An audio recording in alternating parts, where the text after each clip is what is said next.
ডাচদের বিপক্ষে টাইগারদের জয় উজ্জীবিত বাংলাদেশ। সেরা ৮-এ জায়গা পেলেও সেখানেও ভালো করবে বাংলাদেশ, এমনটা মনে করেন সাবেক অধিনায়ক হাবিবুল বাশার সুমন। বলছেন শান্ত লিটনরা ফর্ম ফিরে পেলে সেমিফাইনাল খেলা সম্ভব।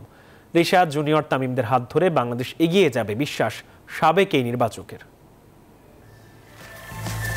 টি-20 বিশ্বকাপের সুপার 8-এর টিকিট পেতে নেদারল্যান্ডস ও নেপালের বিপক্ষে জয় দরকার ছিল বাংলাদেশের। ডাচদের হারিয়ে প্রথম পরীক্ষায় শতভাগ সফল টাইগাররা। সঙ্গে এখন 2 জয় 1 হার। সাউথ আফ্রিকার বিপক্ষেও পুরো ম্যাচ ছিল নিয়ন্ত্রণে, শেষ 2 ওভারে ম্যাচ হাতছাড়া। যদিও সেই চাপ থেকে বেরিয়ে এসেছে দল, স্বপ্ন এখন আরো বড় বাংলাদেশের। প্রথম দুটো গেম আমাদের খুব ভালো ছিল, সাউথ আফ্রিকার সাথে আনফরচুনেটলি শেষ করতে পারি, বাট আমাদের নেদারল্যান্ডের সাথে জেতাটা প্রত্যাশিত ছিল। বাট নেদারল্যান্ড কিন্তু খারাপ দল নয়, সে জিততে পেরেছে। আমি প্রিটি শিওর যে নেপালের সাথে আমার রেজাল্টটা ভালো হবে। দুটি বড় দল, চ্যাম্পিয়ন কন্টেন্ডার দল কিন্তু প্রথম রাউন্ডে বিদায় নিয়েছে। সোফার এই ওয়ার্ল্ড কাপে তো বাংলাদেশ পারফরমেন্স আমি মনে করি যথেষ্ট ভালো, এবং সেকেন্ড রাউন্ডে আমি ভালো কিছু প্রত্যাশা করছি।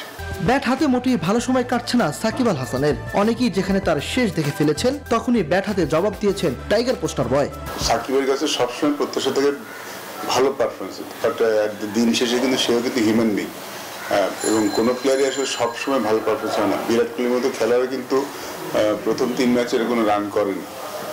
সাকিব সময় মতো পারফর্ম করবে কিনা সেটা দেখার বিষয় ছিল। প্রথম 2 ম্যাচে প্রত্যাশার মতো পারফর্ম করতে পারেন, বাট খুব নেদারল্যান্ডের ম্যাচটা খুব ইম্পর্টেন্ট ছিল, ইম্পর্টেন্ট ম্যাচে পারফর্ম করেছে। লিটন রান পেলেও ফর্মে ফিরতে পারেনি ঠিক মতো, আক্ষেপ থেকে যাচ্ছে শান্তর অফ ফর্ম নিয়ে। ইমরান হোসেন, নিউজ 24, ঢাকা।